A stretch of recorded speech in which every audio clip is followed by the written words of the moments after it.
Hey guys, today I'm going to be talking about what happened in round 5 of the Sinquefield Cup. Just one game in this video between Hikaru Nakamura and Fabiano Caruana playing black. Uh, Fabiano is having an absolutely amazing tournament so far. 4 out of 4. He scored 4 out of 4 prior to this game in this tournament, beating almost everybody but Nakamura in this game. As we'll see how he does in this game versus him. Uh, he's steamrolling through everybody. Nakamura, on the other hand, is not having such a great tournament, scoring I think 1.5 out of 4, losing a painful game versus Topalov. Not very good. Not a very good start for him to this tournament. And without many other comments, I guess we can start. Nakamura started with d4, and we quickly reach a Slav defense position in this. And White has many options with knight c3 and e3. These are the main lines. And in this position, Nakamura chose to play knight bd2. Let's say a sideline very commonly used by, I think, Azerbaijan's super grandmaster Mamindyarov. I don't know his first name. I completely forget it. He plays for Azerbaijan, though. And Black brought out the bishop out of the pawn chain. Pretty natural move.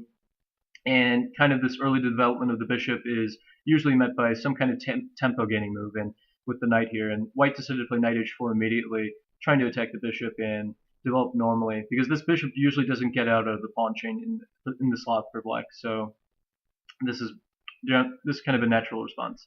And in this position, Black can play bishop g6, but this kind of allows White to play knight takes g6 without much, let's say, I'm trying to remember, without any concessions. But in this position, Black can also play bishop g4 and kind of allow this h3 and g4 structure, and eventually knight takes g6 happens. But in this game, Black just played bishop e4, and the first move that kind of comes to mind is definitely knight takes e4, but I think Black can respond with the unusual knight takes e4. D takes e4 is certainly alright, trying to control the f3 square from the knight, but I think knight takes e4 is just a good move for Black. And if White plays, let's say, a nonchalant move such as e3, I think Black already plays e5, attacking the knight here, and after knight f3, bishop b4 check, bishop d2. I'm not really sure what else White can do.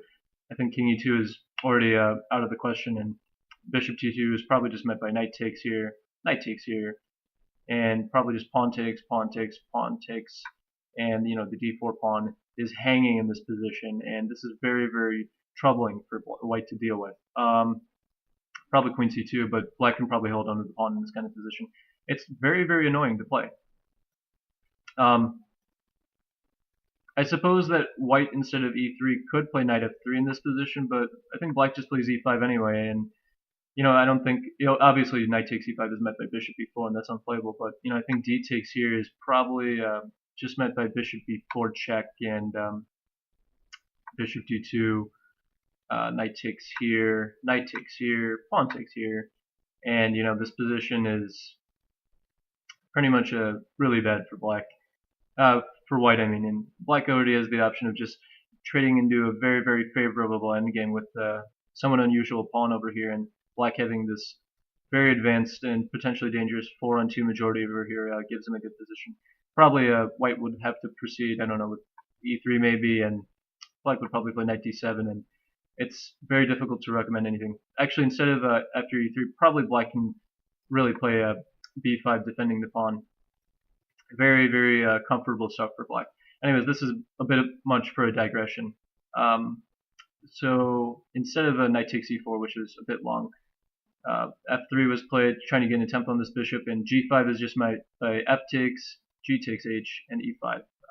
So if we kind of imagine this g5 to counterattack this knight, but White can take here, Black takes here, e5, and this knight has to move somewhere uncomfortable, probably knight g4, and White continues with probably the strong move e4, relying on the fact that knight e3 is met by queen b1, queen b3, attacking this knight, and if knight takes here, rook takes here. White is the center and has really, really active pieces.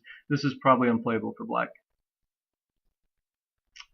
So this kind of explains Black's idea with knight g6, bishop g6 I mean, and after e3 solidly developing, both sides just focused on getting out their pieces, and little moves like a3 always help with playing a move like b4 at some point, but also controlling the b4 square. So it's kind of a prophylactic idea.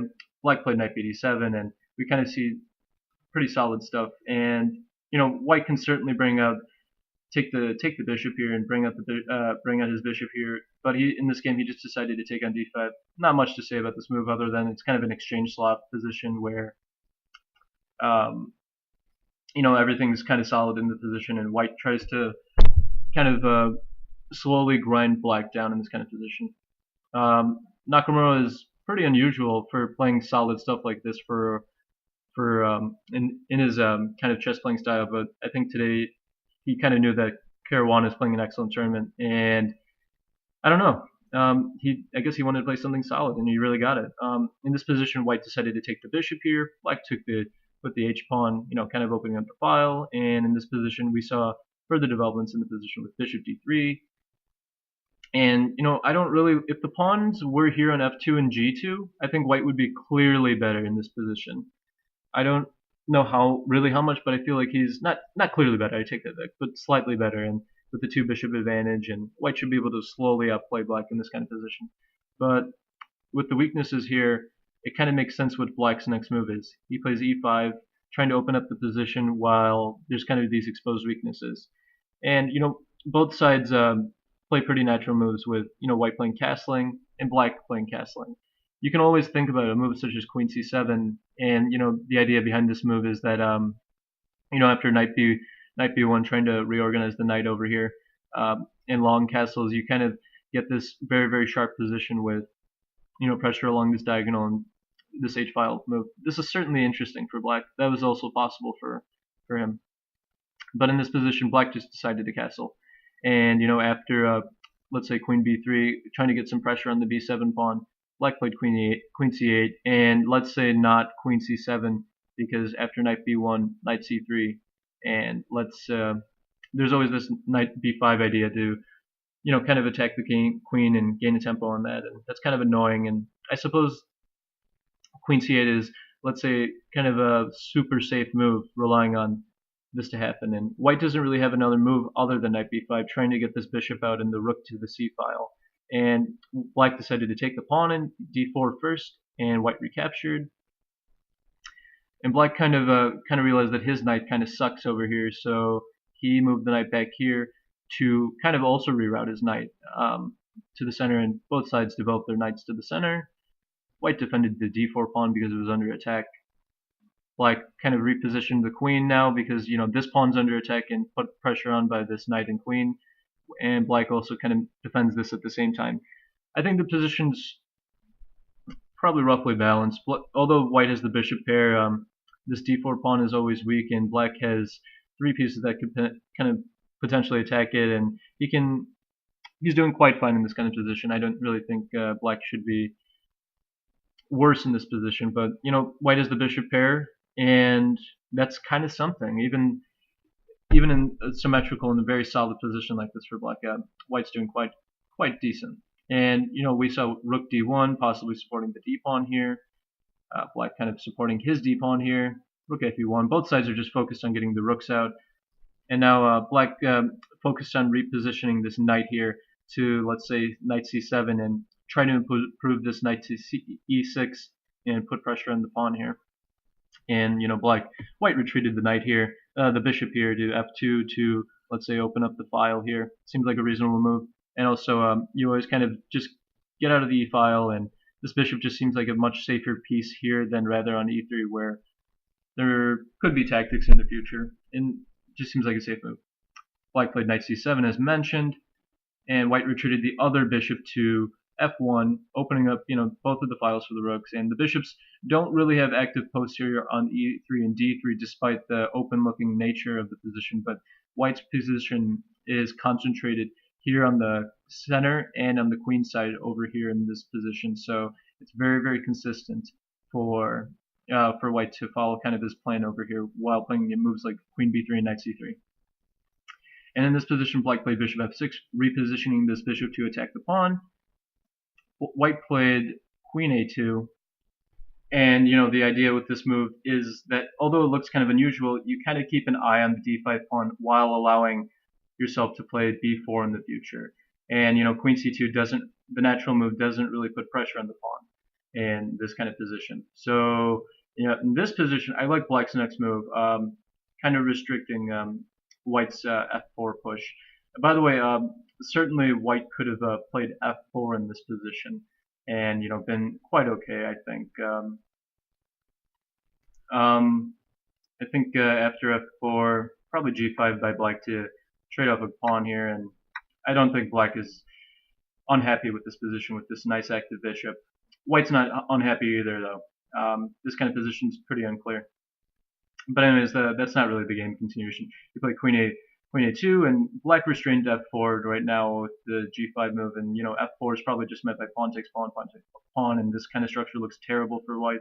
So you just continue with this b4 idea I mentioned, and I mean, White plans to play b5, but in this position, Caruana just didn't really care, and he played g6, kind of a move that allows the bishop to be dropped back here and kind of controls the h5 and f5 squares, and also allows, let's say, a piece to come to f5. Knight e7, knight f5 comes to mind if White plays b5 sometime in the future, and this knight is kind of anchored with the pawn over here. It's just a silent, like, let's say, small improving move in the position.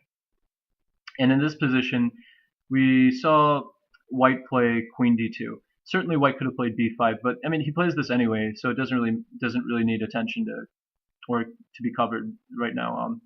So in this position, Black kind of improved the position further with king g7, kind of leaving this option open in the h file, and in this position, White just continued with b5. Certainly, moves such as bishop g2 and f4 come to mind. That was certainly possible, but he continued with b5, and somewhere here, it just kind of turns around for Nakamura. Black played knight e7, looks natural, and after bishop e3, attacking the pawn over here, Black decided to defend the pawn, obviously, and after bishop h3, kind of putting more pressure here by threatening the capture here, or capture here first and then capture on g5. Bishop takes e6, bishop takes g5 is the threat, and Black just played knight f5, blocking this diagonal, and this is kind of a weird position where somehow Black got everything on d4 already. Very, very unusual. And White didn't really have any better than just to capture this knight, and after g takes f5, Black is kind of correct his own pawn structure.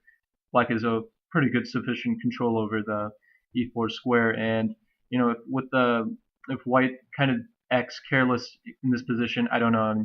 I mean, if he doesn't really prevent it, Black always has this idea to push f4 in this kind of position and block the f3 pawn here. So in this position, White was kind of nervous about this f4 pawn push and decided to play f4. Maybe this is not such a great move, though. Instead of f4, he could play knight e2, kind of allowing queen takes b5, probably because of rook b1 and getting pressure on the b7 pawn. And in this kind of position, I think it's pretty unclear, really. But maybe this is a better option. You can look at that if you want, but I want to focus on the game continuation with f4, and this is strategically undesirable for White. I mean, since it puts another pawn on the dark squares as the bishop's already here, and if you looked at this position and saw it, you wouldn't have. One thing I found interesting about this position was that if you looked at this position and thought about it, you might have thought this game might have been on move 20, right? But the thing is, it's already move 30. So both players, I would suspect, probably would have had a decent amount of time still, given that there were no such let's say tactical kind of complications that were so difficult as you saw here. It was a lot of strategic maneuvering, and in this position, Black just continued with g4, closing the queenside position. G takes f is certainly another option, but I think this makes more sense and is more consistent, given that Black would have the h file in this position to kind of work with the pawn that controls the h3 square. That's kind of annoying. And in this position, White decided to play queen d3 to protect the b5 pawn and allow this knight to move here in this position. And in this position, Black kind of positioned one rook towards the c file, possibly play rook c4. This looks very, very natural, and you can kind of feel that with the White's dead bishop over here and White's not so great knight over here, White's rooks that don't do anything here, and I mean this whole position's kind of turning to mush in this kind of way. the natural move, queen takes f5, kind of just activating the queen in this position, unfortunately just drops the knight over here. And I guess white could threaten this, but black can also just play knight takes d4 and threaten the queen here on this diagonal and to defend the g4 pawn in addition. And if white plays here, you have the intermediate check right here. And I think after king f2, black would just capture here and threaten the rook and threaten the knight, and black actually wins in this position, I believe. Let's see. Let's go a little bit further. Maybe. I wonder what happens if rook here. Maybe. I think probably just rook takes here is winning for black. My bad. That's just me. Just wondering about the line for a second. Anyways, white obviously can't take there.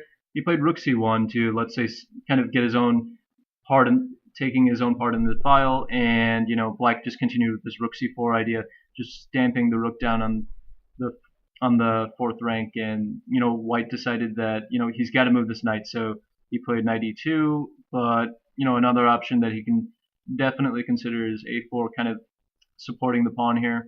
And after e2, the pawn's always kind of weak here in this position, and I don't really think black can take this just yet because of the f5 pawn hanging. So, and also white couldn't have played knight queen takes f5 probably because of the same idea as we saw. And in this position, since the pawn is actually probably hanging now, and since the knight's not on c3 anymore, black decided to play knight c7, protecting the pawn here, kind of increasing the pressure over here.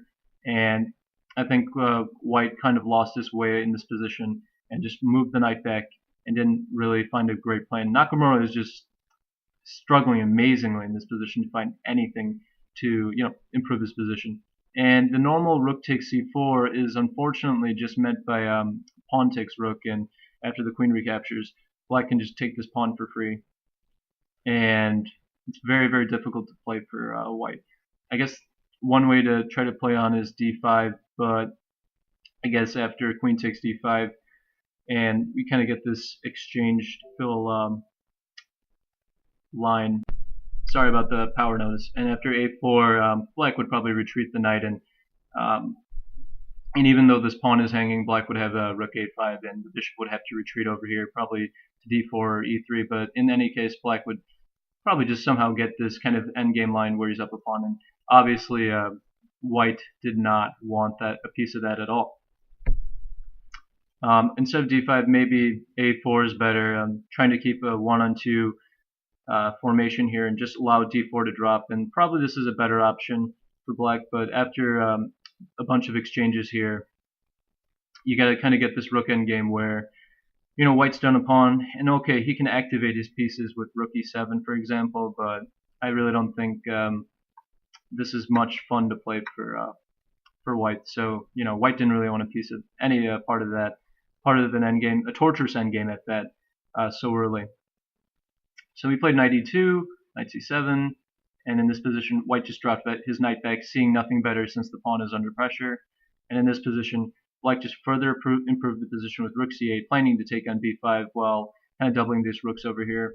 And in this position, Nakamura had enough, and he didn't resign, and that's not what I mean by had enough. He just kind of got impatient, and he didn't really see anything better than, I guess, a4. He didn't play a4, but maybe this is his best option, just kind of waiting on the position. But after a4, black might play a6, just attacking the pawn, and if you capture here, knight a6, knight takes a6 comes, and knight b4 is an issue. Black is clearly better in this kind of position. Instead of a4, he decided to play the pawn move over here, trying to break down the structure and kind of create counterplay, with the idea is that after the game continuation, g takes h3, he can probably push g4 later and try to open this diagonal, or perhaps open the file here for the rook at some point. It's pretty much desperation at this point for Nakamura.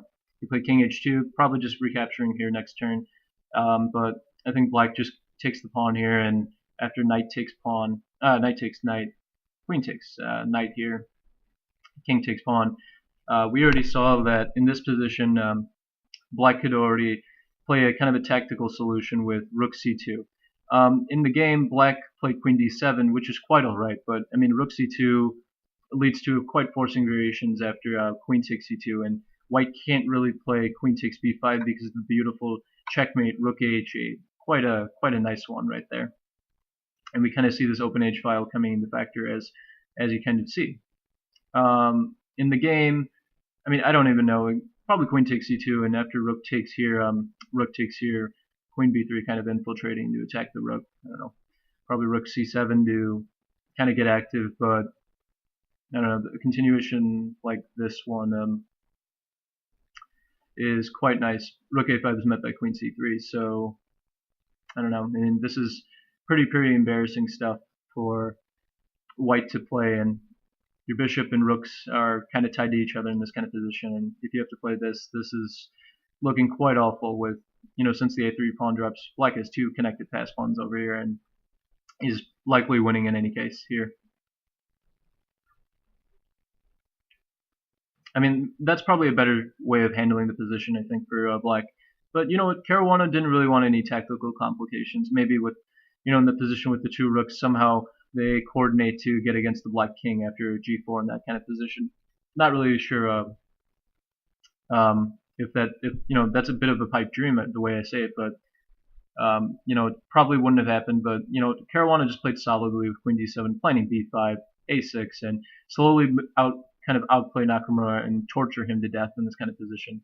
And in this position, Nakamura got out of the h file with king g2, but after b5 supporting the rook b1 and trying to kind of protect the b5 pawn, black just played a6 to protect the pawn, and white didn't really see any constructive plan and brought the rook back. But I think after queen here, the game is just amazingly, I don't know what to say, it's just torturous for white to play. And he has a dead bishop over here. Black is an amazing configuration here, controlling every one of the light squares. And even though white kind of has a grip on the dark squares, not even a grip that well, he doesn't really have active pieces at all. And none of the dark squares are of importance in this position. Black is in total control here, and I think strategically speaking, he is completely winning. The natural move. So what happened in the game is Nakamura played bishop f2, and allowed pretty much a lost endgame. Instead of bishop f2, he can also play bishop d4, bishop d2, but this runs into rook takes d4, and after queen takes d4, I think queen takes rook takes queen is met by rook takes queen in this position. d2 is hanging in this position, so let's say takes here, and you can't take here because this comes with check, and you can't take here because I'm taking here with both of the rooks are kind of under attack in this position, and black regains the material with a winning edge. And after rook takes d4, I don't know, probably queen takes here, and after I think if I got this right with bishop takes, right? Rook takes here, rook takes here. I mean, this position is just completely just lost, frankly speaking, for white. This rook is under attack, and if you try to save it, you always gotta watch out for rook c2. So you gotta play like rook e2 here, and black plays rook here or rook a1, whatever it is, and he has a 2-pawn advantage here on the queen side in regards to the passers over here, and black is completely winning this position.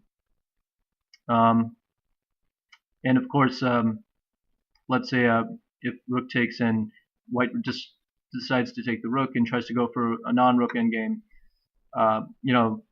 let's say the 4-on-2 majority over here, there are going to be 2 pass pawns here, and this bishop endgame is not survivable for white.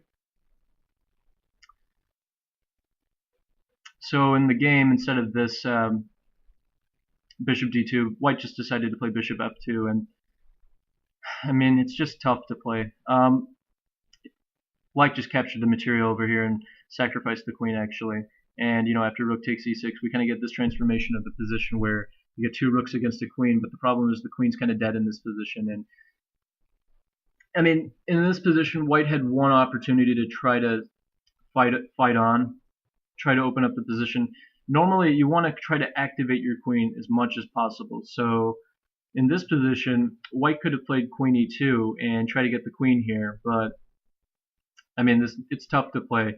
Black could probably just protect the pawn here. Notice that the queen was also attacking the pawn, and after queen h5, you could try to activate here with queen e8 and try to give some checks over here. Try to get some miracle perpetual, but I think after rook at 6 c2, This kind of position is, or maybe it's the other rook, probably the other rook actually, and probably after queen e8, a4, black just decides to push the pawns over here, and it's very very tough since I don't know. I mean, white probably with like king f3 and just he can give checks anytime he wants, but it probably doesn't matter with b4, a takes, and this kind of line just leading to absolutely it should be a loss for white, but at least he has this kind of check in this kind of position, and white can at least fight on with some counterplay in this position. You can investigate this a little bit deeper. Maybe that's the only chance to try and fight off for a perpetual check. But queen e2 is kind of tough. Nakamura had been playing for already 6 hours, probably 5 hours, probably in this kind of position, and they were just reached maybe for like 4 hours actually, but you kind of get the point. He's been fighting up for a long time and kind of just missed this queen e2 option. He played g4 trying to activate the queen here, but black played just black just took the pawn here, and if he played queen e2 now trying to capture the pawn here, but black just played king f7, and after queen takes g4 you have this rook g8 threat pinning the queen to the king, so he can't play that, and white just played queen d3 threatening queen h7, and black just played rook 1 hc2 in this position, and probably oh, by the way, I totally forgot to mention something. Instead of taking the pawn here, black also could have played bishop h4, and the tactical justification for this move is that bishop takes is met by the really really strong move rook here to attack the queen, and the queen is actually trapped, and if white plays like queen e2, you just play rook here and pick up the queen, and black wins actually. I think actually there's no way to really meet this since rook here comes and white's kind of dead. So Caruana missed that move, kind of a big opportunity miss, but the game continuation is certainly understandable. He just white played queen e2, and after king f7, queen d3, trying to get to the h7 square. Black kind of played this rook move, trying to get some pressure on this bishop, and he's kind of threatening bishop d4 if this queen has to activate itself, and white doesn't really have a choice but to activate itself. But to activate it. Played queen h8, queen h7 to give this check, trying to forgive a perpetual check. Black played king e8, and probably in this position, white should play queen g6 check, and only then f5, and probably with the idea that bishop takes d4 is met by queen takes e6 check, and while in the game this is not actually possible since the king is not here, what to give, the white queen is not giving check on e6. This position is probably a better try for white, but I think it's still lost. So instead of queen g6 check, he played f5 instead, pushing the pawn, but bishop takes d4 came, and after queen g6, black played king d8, staying on a dark square so that queen takes e6 is not with check. White had to really take, and he sacrificed the bishop and actually just lost the game very, very quickly. Black gives all the checks here, coordinates his rooks together, and then moves his king out of danger and tries to set up this, let's say, this fortress over here, and eventually tries to kind of round up the f-pawn here, and white has absolutely no counterplay in this position, and after this kind of way of kind of maneuvering, I think black just mopped up here pretty well, and he just has to make sure he doesn't really drop anything. Everything's kind of loose, but not really, and we saw this kind of very nice fortress over here, and white has absolutely nothing to do, and I think Nakamura just resigned in this position after the f-pawn is just falling, and the pawns promote easily. Black can play for a checkmating attack probably with the bishops and the bishop and the rooks. Overall, I think this is just a heartbreaking loss, really. Kind of a depressing one also for Nakamura, where he just simply got outplayed in this position. It's not really clear where to me, but I think I kind of biased with Caruana because he's just playing a lot of logical moves, and I'm not really sure where Nakamura is messing up, but he's just getting outplayed, and he's getting into a passive position where he can't really do anything around here, where the d4 pawn is under attack and the d5 pawn is not under attack. White's queenside is under pressure. These bishops don't really have any future in this kind of position, and Black's knights can kind of attack the pawns over here. It's very difficult to say what he did wrong. Maybe you guys can find improvements for White, but I think in any case, Caruana played another really good strategic game here by gaining control over the c4 square with his rooks and eventually crashed through on the c file. And with this win, he improves to 5 out of 5. You can only imagine what his rating performance is after this game, probably near 3,700. Just an incredible tournament for Caruana. He continues this amazing bulldog streak, and Nakamura's disappointment of a tournament continues. Anyways, guys, I hope you liked this video. Just leave a comment on what I can improve on myself. I'm trying to improve as a commentator, kind of as a guy who analyzes games and tries to post them. Leave a comment. Like it if you like it, dislike it if you dislike it. But I hope you like this video. This is Infinite Flash signing out. I'll be posting the other games soon.